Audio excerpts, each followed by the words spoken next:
샬롬 반갑습니다. 성도 여러분, 5월 19일 주의 날 예배 참석하신 여러분들을 주님의 이름으로 축복하고 환영합니다.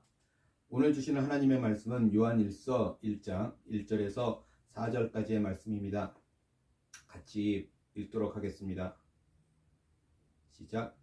태초부터 있는 생명의 말씀에 관하여는 우리가 들은 바요, 눈으로 본 바요, 자세히 보고 우리의 손으로 만진 바라.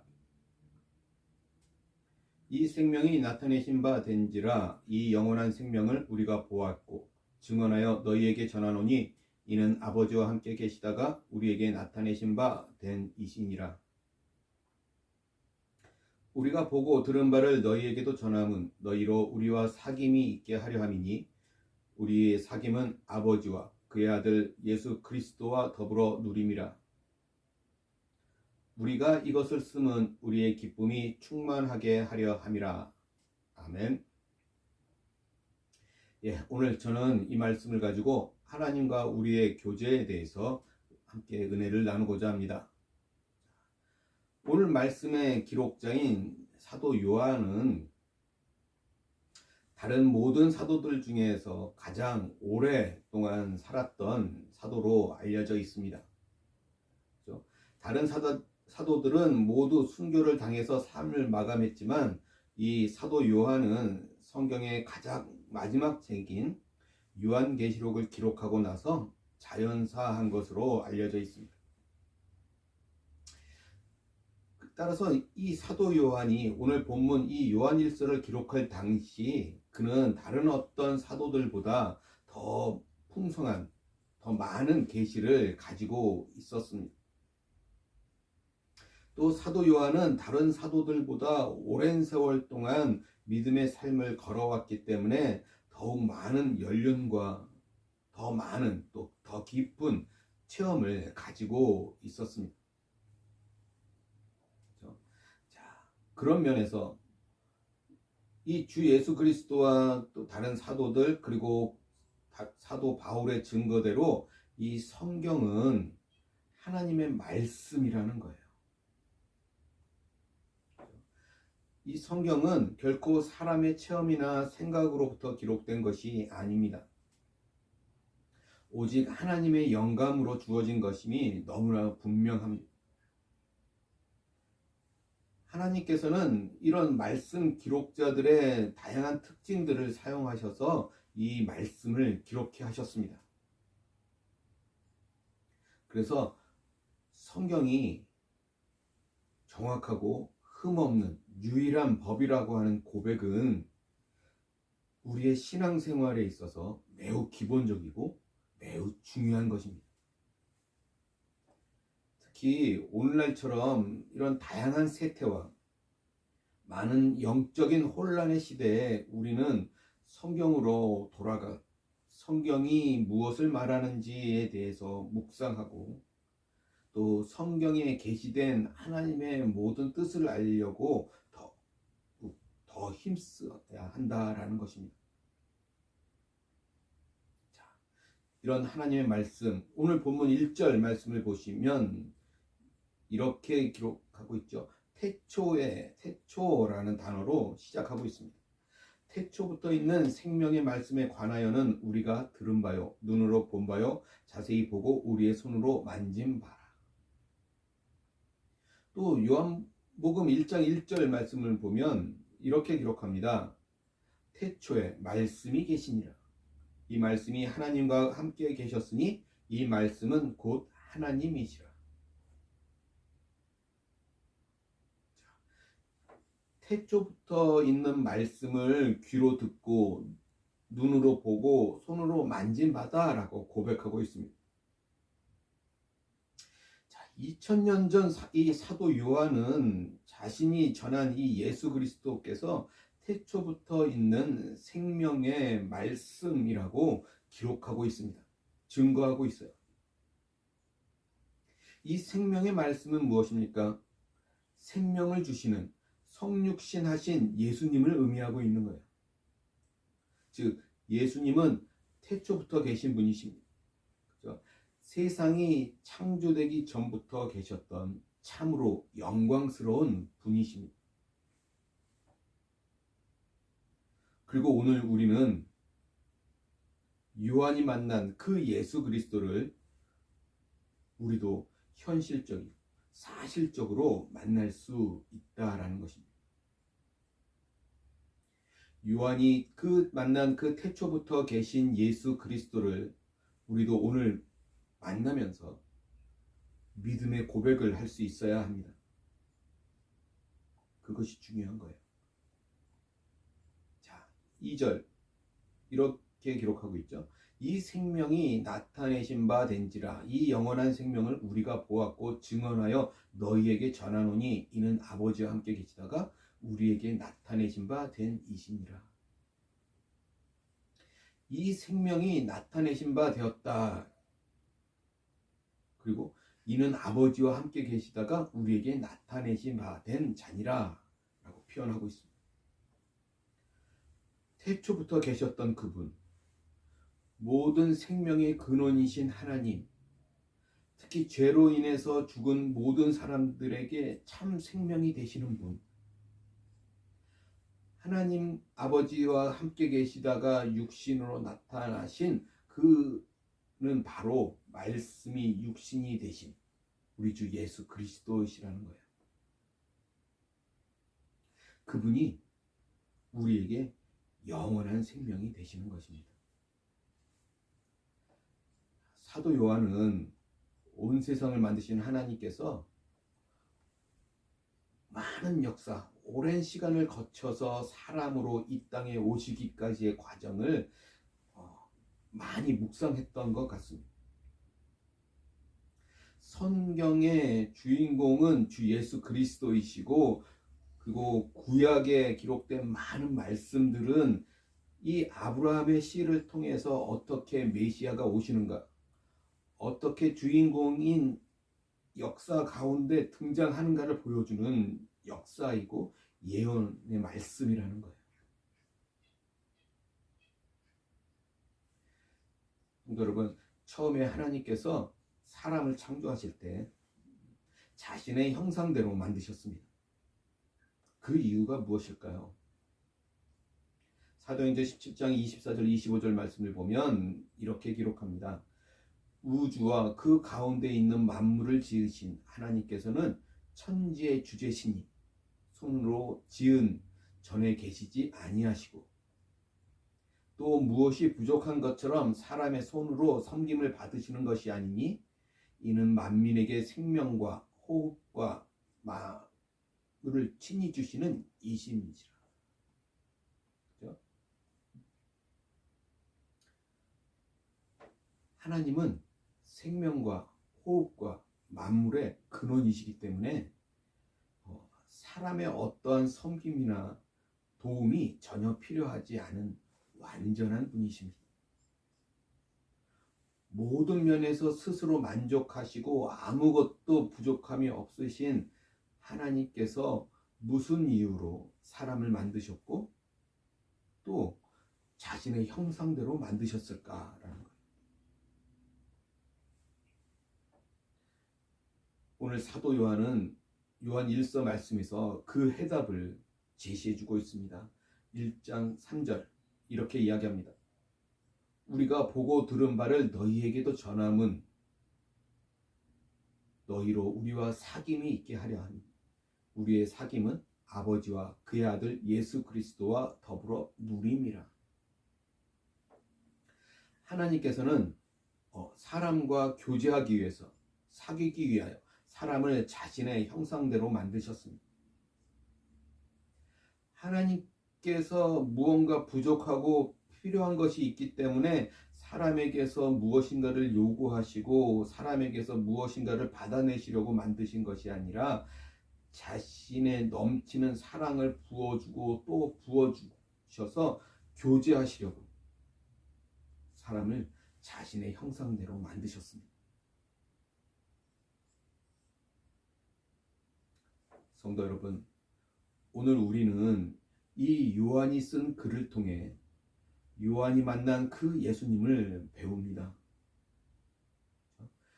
우리가 배워서 알게 되면 이 말씀처럼 아버지와 그의 아들 예수 그리스도와 더불어 누림이라고 하는 이 말씀이 실현이 되는 거예요.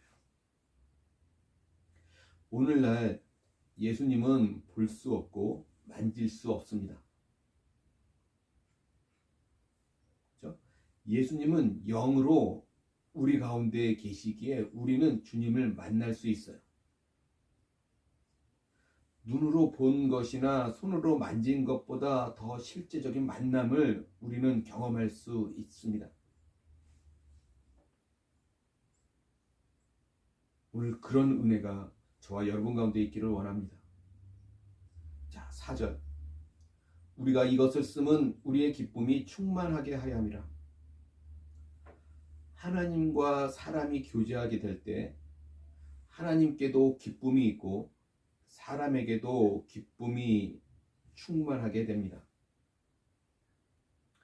오늘 우리의 삶이 메마르고 지치고 힘이 들고 고단한 이유가 무엇입니까? 물질이 부족하기 때문입니까? 아니면 환경이 나를 괴롭게 하기 때문입니까? 아니면 다른 사람들이 나를 알아주지 않기 때문입니까? 성도 여러분, 우리의 삶에 기쁨이 충만하지 못한 이유는 살아계신 하나님과 만나지 못하고 교제하지 못하기 때문입니다. 우리가 주님을 만나게 된다면 우리에게 닥친 모든 문제는 기쁨으로 바뀔 것입니다. 간절히 소원하기는 오늘 이 시간 다시 한번 주님과 만남으로 우리들에게 기쁨이 충만한 시간이 되기를 간절히 소원합니다. 또 오늘 사도 요한은 예수님에 대해 표현하면서 생명이란 단어를 참 많이 사용하고 있습니다. 그죠? 오늘 본문을 다시 보시면 1절에서는 뭐라고 얘기하냐면 태초부터 있는 생명의 말씀에 관하여, 또 2절에서는 이 생명이 나타내신 바 된지라 라고 기록하고, 또 뒷부분에서는 이 영원한 생명을 우리가 보았고 증언하여 너희에게 전하노니 라고 이렇게 기록하면서 예수님을 생명이라고 표현하고 있습니다. 영원한 생명이란 단순히 지옥에 갈 우리의 운명이 천국으로 옮겨진 것만을 의미하지 않습니다. 또 영원한 생명이란 단순히 우리의 육신의 생명 80년, 이 100년의 이 짧은 인생이 끝도 없이 길어졌다라는 것을 의미하지도 않습니다. 영원한 생명이란 사람이 하나님과 교제하면서 누리는 기쁨과 행복을 의미하는 것입니다. 처음에 하나님께서 사람을 자신의 형상대로 창조하셨을 때 이 아담은 하나님과 함께 에덴 동산을 걸으면서 아무런 막힘이 없는 교제를 누렸습니다. 하나님께서는 동물들을 아담에게로 불러오셨고 아담이 이름 짓는 것을 지켜보시면서 기뻐하셨습니다. 아직 선과 악의 분별이 없었던 이 아담은 에덴 동산을 다스리고 통치하면서 모든 일들을 하나님과 함께하고 교제하면서 감당했습니다. 그러나 아담이 범죄하게 되었을 때 하나님과의 교제가 끊어지게 되었고, 성경에서는 이것을 가리켜서 사망이 세상에 들어왔다라고 말씀하고 있습니다. 성경에서 사망이라고 하는 단어는 교제의 분리를 의미하는 것입니다. 이러한 교제의 분리가 슬픔을 가져오게 됩니다. 자, 그렇다면 성경에서 사망이 분리를 의미하는 것이라면 생명은 무엇이겠습니까? 이 생명은 바로 교제의 회복을 의미하는 거예요. 우리가 잘 아는 돌아온 탕자의 비유에서도 보면 아버지가 돌아온 아들에게 이렇게 말하는 것을 볼 수 있어요. 누가복음 15장 24절이요. 내 아들은 죽었다가 다시 살아났으며 내가 잃었다가 다시 얻었노라 하니 그들이 즐거워하더라. 성경에서 예수님을 생명이라고 표현한 것은 너무나 깊은 의미를 가지고 있어서 우리가 그것을 온전하게 설명할 수 없습니다. 예수님은 사람의 죄로 인하여 잃어버렸던 하나님과의 교제를 회복시키고자 친히 화목제물이 되셔서 우리의 모든 죄들을, 그 죄의 대가를 다 담당하셨습니다. 그래서 요한일서 2장 2절에 보면 또 이런 말씀이 기록되어 있습니다. 그는 우리 죄를 위한 화목제물이니 우리만 위할 뿐 아니요 온 세상의 죄를 위하심이라. 그죠? 또 예수님은 우리에게 영원한 생명을 주시는 분이십니다. 요한복음 10장 10절 이렇게 얘기합니다. 도둑이 오는 것은 도둑질하고 죽이고 멸망시키려는 것뿐이요 내가 온 것은 양으로 생명을 얻게 하고 더 풍성히 얻게 하려는 것이라. 여러분, 예수님께서 우리에게 주시고자 하는 것이 바로 하나님과의 교제입니다. 그렇죠? 죄로 인해 분리되었던 하나님과 우리의 교제가 구원받을 때 단 한 번 이루어지는 것이 아니라 매일 매 순간 하나님과의 교제를 누리고 또 기쁨이 충만케 하시려고 자신의 생명을 십자가에 다 쏟으신 것입니다.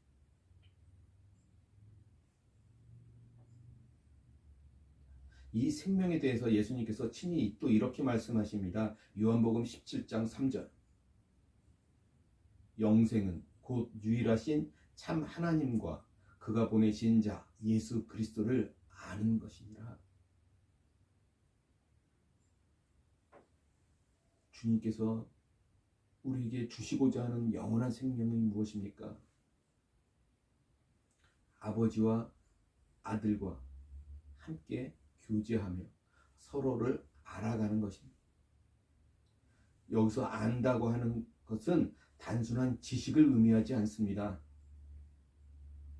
예수님을 믿지 않는 많은 학자들도 공부를 통해서 예수님에 대해서 말할 수 있고 가르칠 수 있습니다. 그러나 그들은 예수님에 대해서 아는 것이지 예수님을 아는 것이 아니라는 거예요. 영생은 유일하신 참 하나님인 아버지와 그분의 아들 예수 그리스도를 아는 것입니다. 우리가 주님과 친밀한 만큼, 우리가 주님과 동행한 만큼 우리는 예수님을 알 수 있습니다. 성도 여러분, 하나님께서는 우리를 사랑하셔서 자신의 생명을 주셨습니다. 온 우주의 근원이 되시는 하나님께서 추하고 더럽고 어리석은 우리를 위해 자신의 생명을 내어주셨습니다. 이로써 그 둔하고 어리석은 우리도 하나님의 사랑을 깨달을 수 있게 된 것입니다. 우리가 주님과 교제하게 된다면 참된 사랑이 흘러나올 것이고 우리와 교제하는 모든 사람들에게 주님을 소개하고 주님을 만나게 하고 주님의 사랑을 경험케 할 수 있게 될 것입니다. 오늘 이 시간 우리 먼저 주님과의 교제가 회복되는 역사가 있기를 주님의 이름으로 간절히 소원합니다. 기도하겠습니다.